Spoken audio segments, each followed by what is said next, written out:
waiting for her. Please welcome Amanda Obdam, Miss Universe 2020 contestant from Phuket. Hi, Amanda. Hi, everyone. Oh my God! Hi. Sawadika.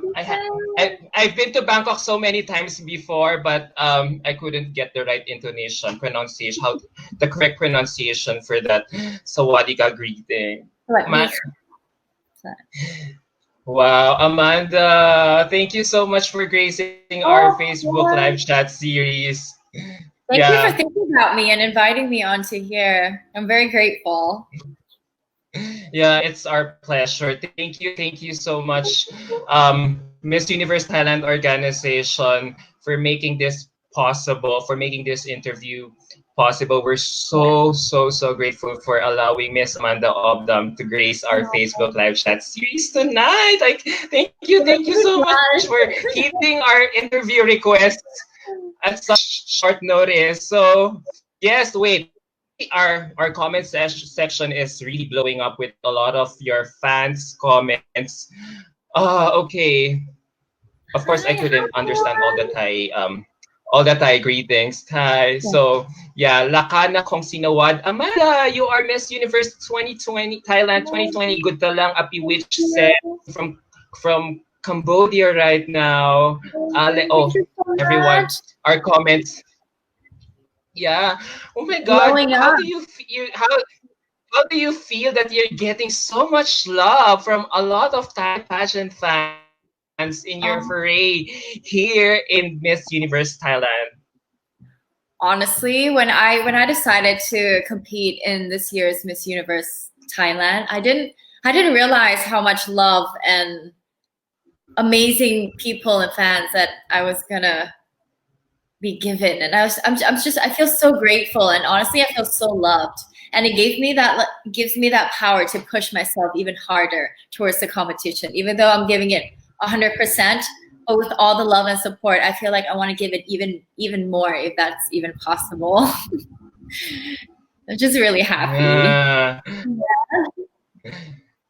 Did you expect this kind of reception?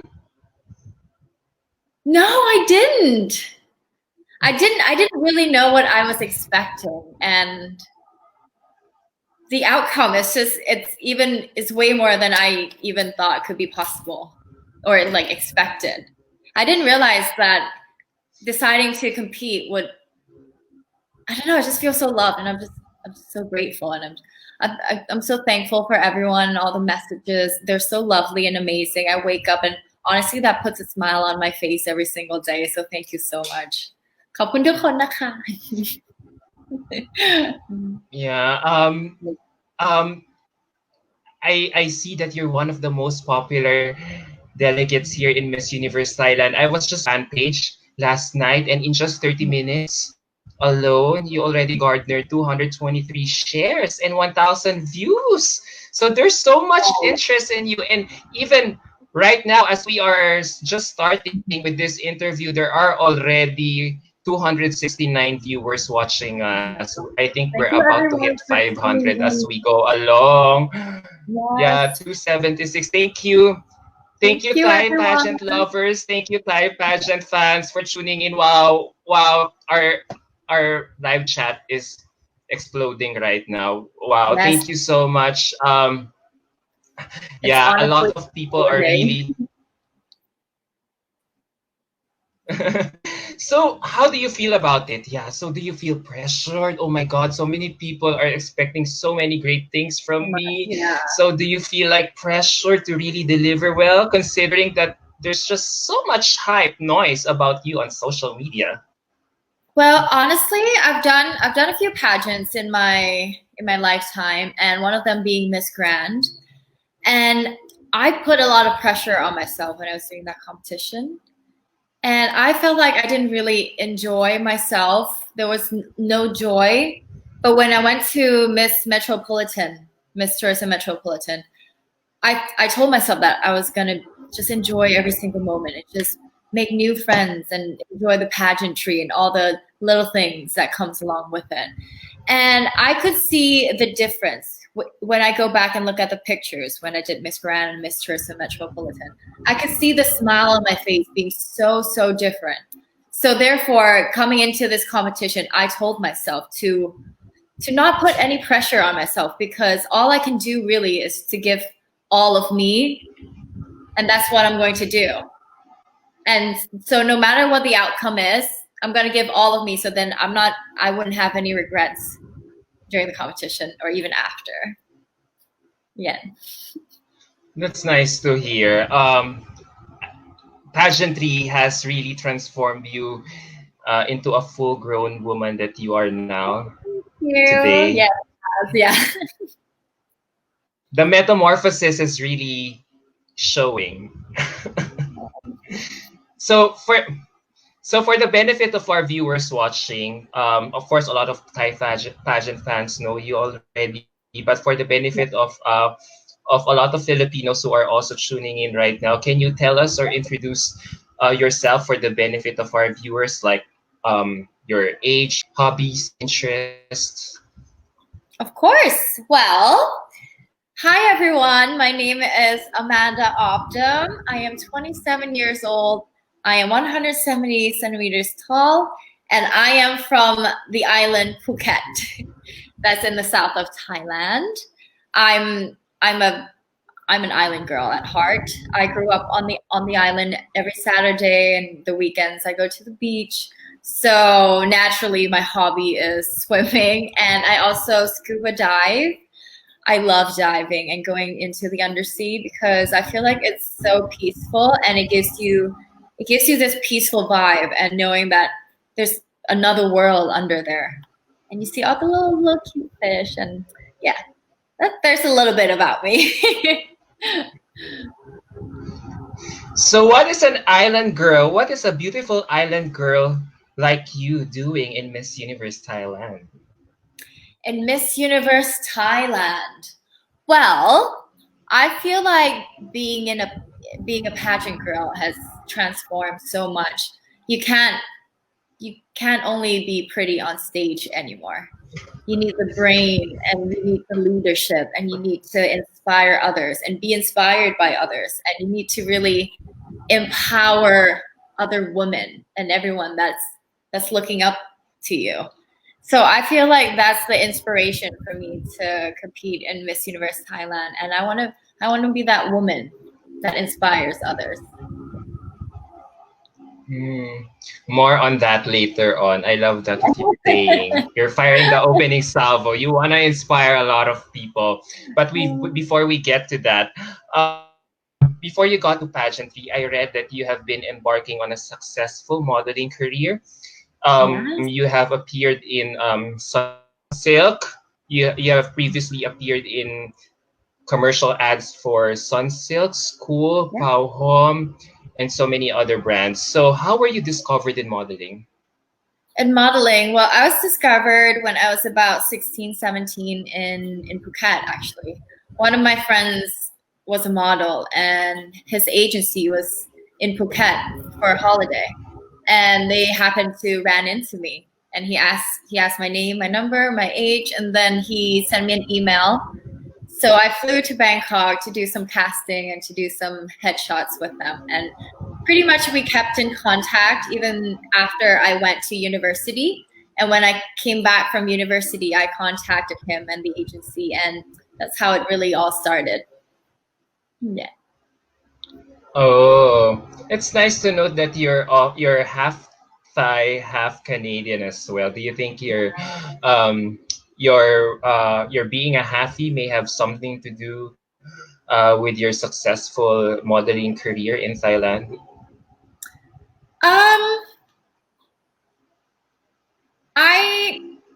It's hard to say, because for different commercials, they're looking for different girls, and there are a lot of foreign models in Thailand as well. So it really all depends on the job.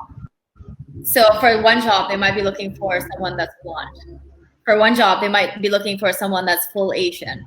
And for a particular job, they might be looking for a halfie like me. So it really depends on the different jobs. Yeah. So I was talking on your Instagram before before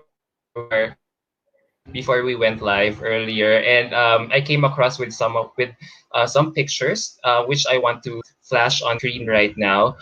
Is this your mom and brother? Yes, that's my mother and my brother. Uh, Oh, oh, I see. I'm sister. how are they supporting you in your journey? Oh, my mother is very Thai. She's all for it. She's like, "Oh, daughter, you go for it. You work for it, girl. You work that stage." So yes, she's for it, honestly. And my brother's quite a manly man. So he's like the cool kind of type, you know. He's like, "Okay, you're doing that. Okay, you do you." It's a different vibe. But my father is very So supportive as well. Yes, my father is mhm. very supportive So as well. have you lived your Oh, all right. So have you lived most of your life in Thailand? Were you born in Thailand or in Canada? Yeah, I am born and raised in Thailand. So I would consider myself Mm. very Thai. Born and raised in Phuket Island, like I said, an island girl. And I spent 4 years of my life in Canada for university. Oh, yeah, where you took up business administration. So, yeah, from you've been leading a very successful modeling career. How did you get yourself in pageantry later on? In pageantry later on. I feel like I saw it as a challenge for myself. And like I said earlier, that pageantry nowadays, they're looking for that empowered woman. And I really wanted to be that. And I thought to myself, why not give myself a shot and just try it out? There's what can go wrong. And another thing is being a model. I love being a model. And what you need to work as a model is you got to work that clothes and the products that you're working with. But with pageantry, you need to work yourself. You need to sell yourself. And I really wanted to do that. So that's how I got into pageantry and just wanted to try it out, and I loved it. I love pageantry now. I'm all about it. Did you have a hard time transitioning or adjusting to pageantry from the world of modeling? Or was it easy? I feel like it might have been easier coming from modeling because when you're working as a model, you got to learn how to pose. You got to learn how to stand tall and make the clothes look pretty, and by that making yourself look good as well while wearing those clothes. So I feel like it really benefited me being a model and then coming into pageantry. But then another thing is coming into from modeling to pageantry, you gotta work harder because you know one pose, but it might not work in pageantry, but it's perfect for modeling. So you gotta adjust your pose and make it a habit of doing that. Yes. All right. Yeah, so you did not have a hard time adjusting. It was a smooth transition for you. It was. So so many comments are coming in right now. I'm actually coming across with another one. Someone says, you attended the same school as our previous Miss Universe Philippines Rachel Peters. Because I think yeah, really? Yes, I did. I did. Oh, I was in the same grade as her younger brother, Daniel Peters. So yes, she's yes. just a couple of years older than me, but we went to the same school. Who would have thought that she would become Miss Universe Philippines? That's amazing. I think we should scout more girls. I think there are so many beautiful girls in Phuket, which might need some discovering. Phuket seems to be the to be the breeding ground for future Miss Universe title holders. Beautiful girls. Would you think so? Yes, I think so. Yeah. A lot of people are saying that you look so engaging and stunning. Oh, as the thank you so same much. that you are on stage. Yeah, I've been reading a lot of comments. Everyone says, "You are the real you, Amanda." Lakana kong sinawad says, "Yeah, real you" is a tagline. She is Mistress material. Got good talang api witch says. All right. Pete Gallardo has a question. Okay, among the pageants that you joined earlier in your pageant career is Miss Grand Phuket 2016, where you won. Is this Yes. the is this the one? Okay, then you Miss Grand Rising Star 2016. So is Yes. that different? Is that another So, title? so for And Miss then Grand, mhm. so for Miss Grand, you have to win for different provinces in Thailand. There are 77 provinces, and I won for Miss Grand Phuket, which is one of the provinces. And then all the 77 girls would come together and compete in Miss Grand Thailand. And that's where I won Miss Grand Rising Star, which is one of the special prizes where I got signed with one of the TV channels, and I did some soap operas in Thailand. I did with them for 3 years. Ooh. Yeah. So is this one of the soap operas that you did? I saw this on your Yes. Instagram account. Oh. Here on this poster, cause or I No, don't I don't know, think cause you all so. kind of look There alike. were a lot of No. there were a lot of actors and actresses in that soap opera. So from a model to a pageant girl to a TV actress? Wow, you're spreading Yeah. your wings not so thinly, Yeah. girl. But it's all in the related field, so you could really use each of the field and combine them together. Is that part of the prize package of winning Miss Grand Phuket? Rising Star, no. Movie deals? No, that's with Miss Grand Thailand. But it's the same pageant though. Oh, all right. Phuket is a sub of Thailand. Yeah. And then you joined another competition, which is Miss Metropolitan Miss International Miss 2016. Miss Tourism Metropolitan 2016. So how I got into that was that the owner of Miss Grand Thailand, he had the contract for Miss Tourism Metropolitan Thailand, and he said that I would be perfect to go compete in that pageant. So that's why I went, and obviously I won. It was such a fun pageant, honestly. That's where I met Valerie from Asia's Next Top Model, and we still speak today as well. Oh, interesting trivia. Yeah. Um, so you joined two competitions in 2016. Three or two. So Miss Grand Phuket, Miss Grand Rising Star. Oh no no Yeah, no. Miss Grand Phuket, Grand Thailand, and Miss Metropolitan International. Three pageants. it was. I didn't really think of it that way. It just all the pageant, it just sort of came, and I just went along with it. I had so much fun. So I don't think it was a lot of work at all to do three pageants in 1 year. But I really just enjoyed the moment, and it was a good experience. I loved it.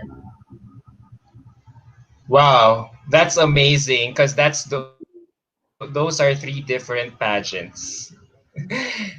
And for some people it could be tiring, but wow, you hustled it. Yeah. I really liked it. so so now that we're talking about your pageant career, I'm curious to ask, is being a beauty queen part of your childhood dreams ever since? Not at all. Not at all. When I was younger, I dreamt of being many things. First, I really wanted to be a doctor at one point, but I realized I probably couldn't be a doctor when every time I go to the hospital, I would faint when the doctor pulled out a needle. So it's like, okay, maybe being a doctor is not my field. And then I wanted to be a businesswoman, and that's why I sort of went. That's why I did business administration when I went to university, and also I did economics as well. I realized that I love math. A lot of people would think I'm crazy, but I really do love math. I love that there's only one answer to a question. There's a definite answer, and I really like that idea.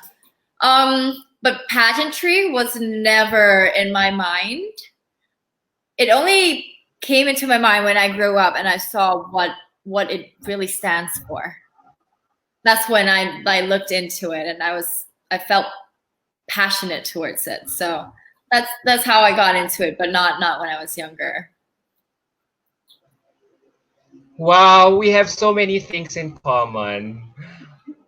We both hate needle. When I was younger, I keep fainting in schools, in clinics. Every time my teachers would also talk about surgeries, narrate stories about surgeries, operations, or anything that is oozing with blood. So that's why even until now, when I come across with shows like Grey's Anatomy on TV, I would usually switch channels right away because I really would imagine those stuff being done as I imagine it on my head, and then I suddenly feel like, okay, I think I'm gonna faint now. I start feeling weak, and then I also love math. Wow, I love when I was in high school. I really love algebra. I also love trigonometry. Yeah, and do all those colorful pencils while I graph those problem solving problem solving questions. So yeah, wow. So I was gonna say I love Grey's Anatomy. oh, okay. That was all. I'm consistent. I hate blood. I can handle injections. I can whenever I'm being vaccinated. I wouldn't mind. But if you will narrate stories about gory stuff, gory details, anything that oozes with blood, have something to do with the operation, oh, like a kryptonite to me. I would easily faint. Yeah, but wow, good for you. You get to manage shows like Grey's Anatomy without blinking an eye or switching channels. Good for you. Wow. Wow. Never thought I would have so much in common with Miss Universe Thailand contestants. Wow. Wow. So, um, yeah, there's so many comments. Wow. Love the way she talks. Bruce Valcas Constantino is saying, I think he's a Filipino. Love the way Amanda talks. She is so gorgeous. She even though Salalam Samsam says, even though she's got top 10 in Miss Grand Thailand, but she's got the big crown, Miss Metropolitan. Yeah, I do. Yeah, there's just they are really professing so much love for you, right now in this interview. So I, as we all know from what we are seeing, you're so well spoken and articulate. I don't know if it's just being chatty, you just love to talk, but from what I'm noticing, you are so well spoken. You can, say out loud whatever you're feeling right now with so much confidence. I think you're very unafraid to, speak out whenever there's a need to do so. So I'm wondering, what causes and advocacies are you most passionate about? What I'm most passionate about, I like to maybe go back to when I was younger. So I lived in Phuket, so we were really affected when the tsunami happened. And I got into volunteer work when I was very young. So when the tsunami happened, I was about, I think 12, 13. So I got into teaching children who are unfortunate on Phuket Island and who were directly affected by the tsunami. So we would have a group of people and we would teach them English, and because we believe that learning English, they could really benefit them in their future and with their jobs. So I started volunteer work when I was very young. And one of the things that I'm really passionate about is mental health, because I feel like there's still a lack of social understanding and access when it comes to mental health. And I have a firsthand experience because one of my family members is has depression, and from that I felt a ripple effect when someone has depression that's so close to you, because not only them that has to go through it, but everyone that's close to them. So you can really I felt the vibe, and I could see that there's still lack of medical access in Thailand when it comes to mental health. And I want people to know how to deal with people with mental health, because a lot of them will say that they're crazy, but I just want to say that they're not crazy. They're just going through something. And with the proper help, they could be a great member of society. And I feel like that's lacking in Thailand. And I really want to be the voice for people who are struggling in silence and who are afraid to come out and just talk about what they're going through. That's what I'm passionate about. Are you affiliated with some charitable organizations about that particular advocacy? Yes, at the moment I'm working with Sati Foundation, and what we're focusing on is, so we have people from different communities where they would take care of their community, and we would take them to a particular place, and our goal is to teach them about how to deal with mental health, how to talk to people with mental health. And the key to it is to actually listen, because we live in a society where everyone wants to speak, everyone wants to talk, but nobody actually listens. But if you go to someone and ask them how they are and what they're going through, but actually listen, not just wait your turn to speak, I feel like that would really help our society and really help people who are going through something.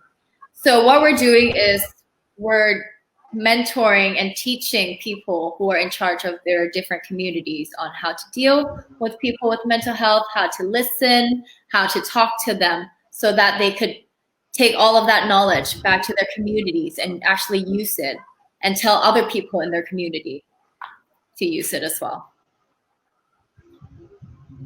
Wow. You know, I really think mental health awareness is such a very stigmatized Yeah. issue in our world right now, especially here in Asia. Why do you think it is so? There's so much stigma when it comes to that particular topic. I feel like maybe it's the lack of understanding. Perhaps they don't know what it actually is. But if you actually learn about it, then you would know that it's an illness that could be cured or you can live with. And that it doesn't mean you're crazy at all.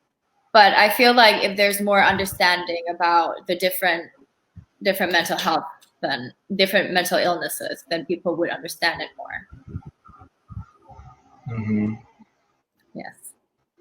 Was it is this particular advocacy also rooted from personal experience? Yes. One of my family members has depression, like I said earlier, and honestly, I've learned about mental health since high school. I know what it is, but you don't really know what it is until it's actually happening to you or to the ones that you love. And it really gave me a different perspective that there needs to be understanding and to just be there for one another.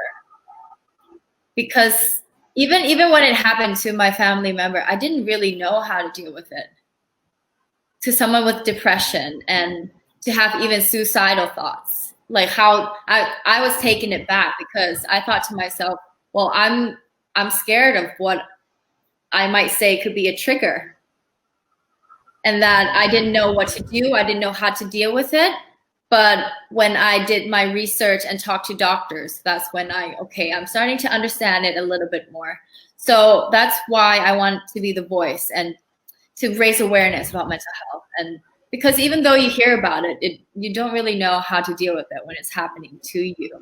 So I feel like by raising the voice, and I want people to understand the issues more, that they would know how to deal with it. Yeah. Wow, when it comes to this topic, there's no doubt that you are very passionate about it.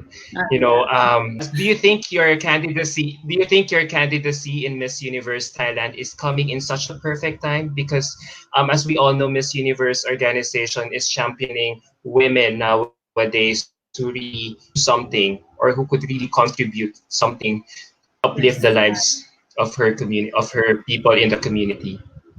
Yes, because I feel like being a Miss Universe Thailand, you could be the voice for a lot of women in Thailand and for everyone. And you can have that platform so that your voice could be so much bigger and louder. And with the organization that I'm working with, I'm truly so passionate about. And I want to raise awareness and use that platform and voice to really help people in the community and people who are suffering in silence.